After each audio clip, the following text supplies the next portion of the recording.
ఓం శ్రీ గణేశాయ నమః. శ్రీమాత్రే నమః. శివాయ గురవే నమః. శ్రీకృష్ణ పరబ్రహ్మణే నమః. శ్రీరామాయ నమః. శ్రీ గురుభ్యో నమః.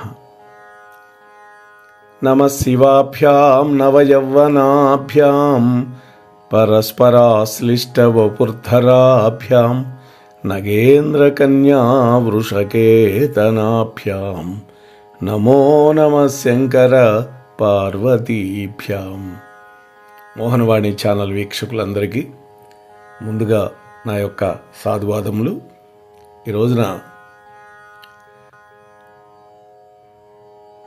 నేను తెలివైన వాడిని అని విర్రవీగేటటువంటి వాళ్ళకి కనువిప్పు కలిగించే ఒక చిన్న కథ మీతో పంచుకుంటాను.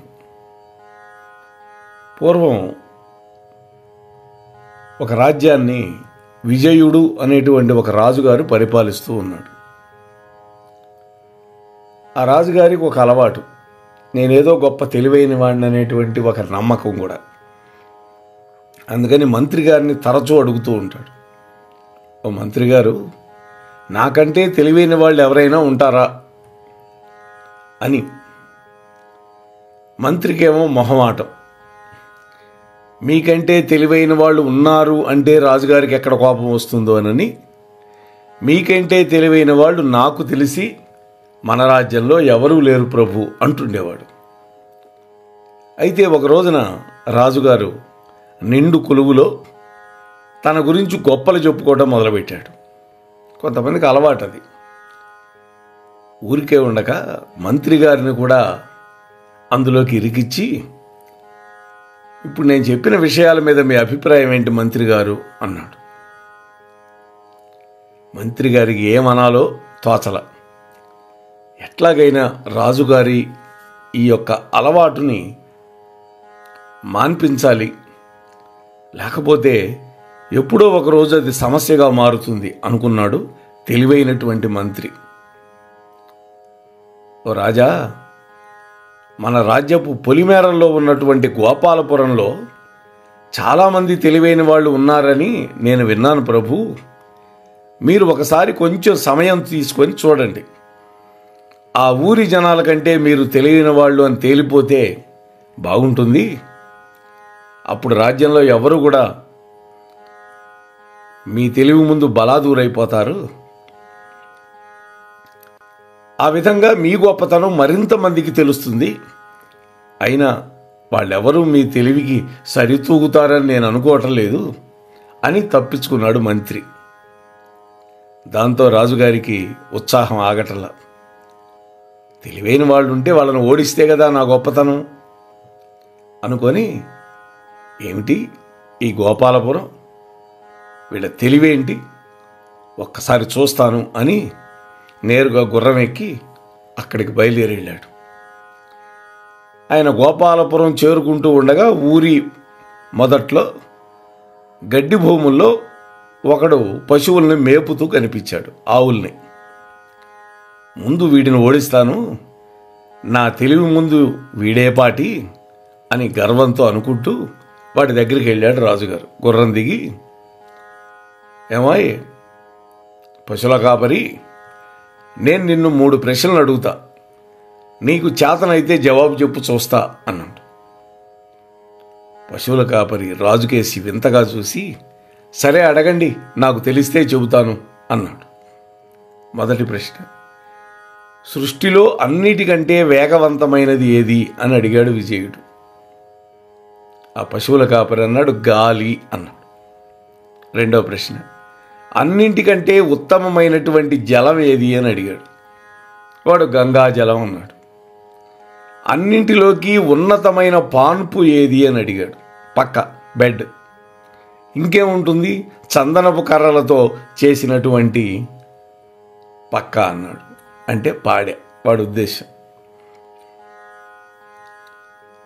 లేదు, మంచి గంధపు చెక్కలతో చేసిన మంచం అని కూడా అనుకోవచ్చు మనం. భలే భలే, నా మనస్సులో కూడా ఇవే జవాబులున్నాయి అన్నాడు రాజు విజయుడు. అతన్ని మెచ్చుకున్నాడు. ఈ మాటలకి ఆ పశువుల కాపరి హహహహ అని ఎగతాళిగా పగలబడి నవ్వాడు. ఎందుకో అంత నవ్వుతున్నావు అన్నాడు రాజు చికాగ్గా. నేను తప్పుగా చెప్పిన జవాబుల్ని సరి అయినవేనే మెచ్చుకుంటున్నారు మీరు అని మళ్ళీ నవ్వుతున్నాడు పశువుల కాపరి. మరి సరైన జవాబులేంటో చెప్పు చూస్తా అన్నాడు రాజు. సృష్టిలో అన్నింటికంటే వేగవంతమైనది మనస్సు అన్నాడు. ఎడారుల్లో ఎండలో దొరికేదే ఉత్తమ జలం అన్నాడు. అప్పుడు కదా దప్పిక విలువ తెలిసేది. ఉన్నతమైన పాన్పు అమ్మ ఒడి అన్నాడు. అవును నిజమే అని అనుకుంటూ రాజు మనస్ఫూర్తిగా ఒప్పుకున్నాడు. ఇంకో సంగతి చెప్పేదా అన్నాడు పశువుల కాపరి. నేను ఇంతకుముందు చెప్పిన జవాబులు కూడా సరైనవే, ఇవి కూడా సరైనవే. ఏమంటే ఒక ప్రశ్నకు ఒకే జవాబు ఉండాలి అనుకోవటంలోనే అసలు తప్పంతా ఉంది. ఒక ప్రశ్నకు అనేక జవాబులు ఉండొచ్చు. ఒక రాజ్యంలో అనేక మంది తెలివైన వాళ్ళు ఉన్నట్లే అన్నాడు పశువుల కాపరి. ఈ మాటలకి విజయుడు నిర్ఘాంతపోయాడు. అవును కదా, నేను ఇలా ఆలోచించనే లేదే. ఒక రాజ్యంలో అనేక మంది తెలివైన వాళ్ళు ఉండొచ్చు కదా, అందరిలోకి తెలివైన వాళ్ళు అంటూ అసలు ఎందుకు ఉండాలి అని వితర్కం చేశాడు. తన మనస్సులో ఆలోచించటం మొదలుపెట్టాడు. వెంటనే పశువుల కాపరిని అభినందించాడు. ఆ పైన ఆయన తన తెలివితేటల గురించి గొప్పలు చెప్పుకోవటం మానేశాడు. అందరిలోనూ తెలివితేటలను గుర్తిస్తున్నాడు. కాలక్రమేణా మంచి రాజు, అందరినీ ప్రోత్సహిస్తాడు అనేటువంటి సత్కీర్తిని కూడా సంపాదించుకున్నాడు. చదివి కొంత చదువు చదివి ఇంకా చదివి చదువు మర్మములను చదువలేడయ్యేను విశ్వదాభిరామ వినురవేమ అంటాడు వేమన గారు. అంటే ఎన్నో చదువులు చదివాడు, ఎన్నో విద్యలు నేర్చుకున్నాడు. అయినా ఆత్మతత్వాన్ని తెలియనటువంటి మనిషి మూర్ఖుడే కదా. మనమందరం మరీ ముఖ్యంగా నేను ఒక ఉపాధ్యాయుడిగా ఖచ్చితంగా ఇందులోని సారాంశాన్ని అర్థం చేసుకొని మసలుకోవాలి. లేకపోతే అహంకారం పెరిగిపోతుంది. దీనివల్ల ఎవడినీ లెక్క చేయనటువంటి తత్వం మనలో బయలుదేరుతుంది. ఆ అహంకారం మనిషిని అధపాతాళానికి నెట్టిపారేస్తుంది. కాబట్టి తెలివి అనేది ఒకటి సొమ్ము కాదు, ఒక జాతికో ఒక కులానికో మాత్రమే సొత్తు కాదు. జ్ఞానం అనేది భగవద్దత్తమైనది. భగవంతుడి యొక్క అనుగ్రహంతో జ్ఞానాన్ని సముపార్జించి ఆ జ్ఞానాన్ని లోక కళ్యాణం కోసం మాత్రమే ఉపయోగించాలి. అంతే తప్ప నాకంటే తెలివైన వాడు ఎవడూ లేడు అని విర్రవీగుతూ నువ్వు పెద్ద స్థానంలో ఉన్నావు కాబట్టి నీకంటే తక్కువ స్థానంలో ఉన్న వాళ్ళని అవమానించటానికి నీ జ్ఞానం ఎప్పుడూ వాడుకోకూడదు.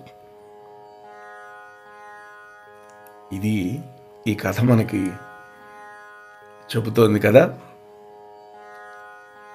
ఉపాధ్యాయులుగా మేము మా దగ్గర ఉన్న 40 మంది పిల్లల్ని అహంకారం లేని విధంగా తీర్చిదిద్దాలి. నమ్రత, వినయం, విధేయత అనేటువంటి గుణాలు వాళ్ళల్లో ప్రోది చేయాలి.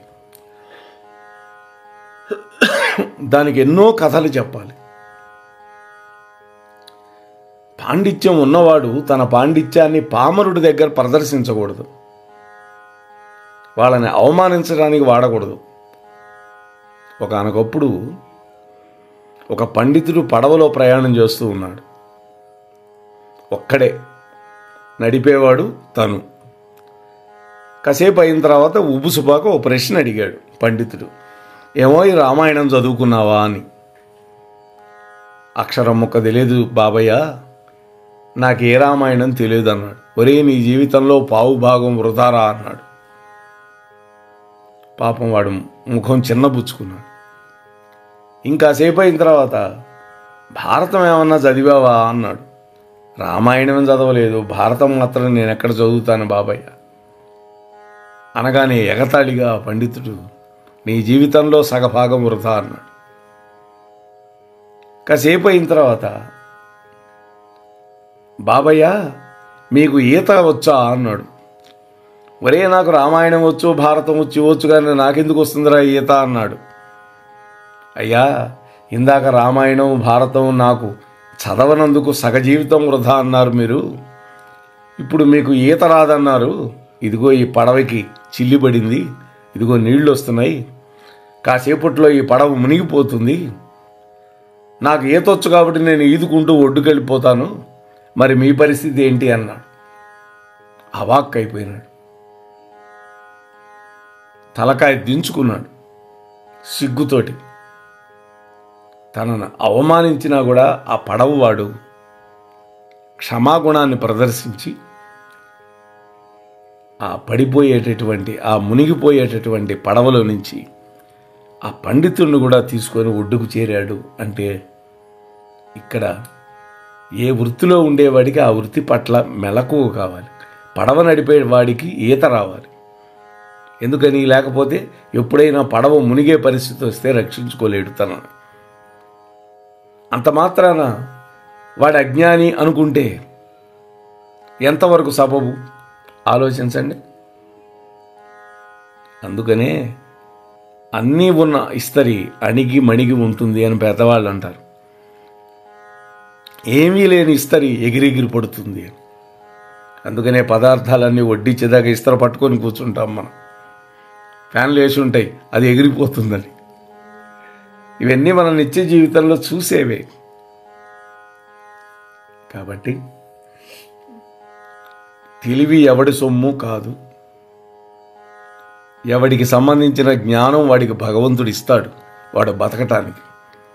ఈ విషయాన్ని మరిచిపోకూడదు అని ఒక ఉపాధ్యాయుడిగా నా పిల్లలకి ఎలా చెబుతానో వినేటటువంటి మీ అందరికి కూడా అదేటటువంటి స్వతంత్రంతో మీతో ఈ మాటలు చెప్పడానికి సాహసం చేస్తున్నాను. స్వస్తి.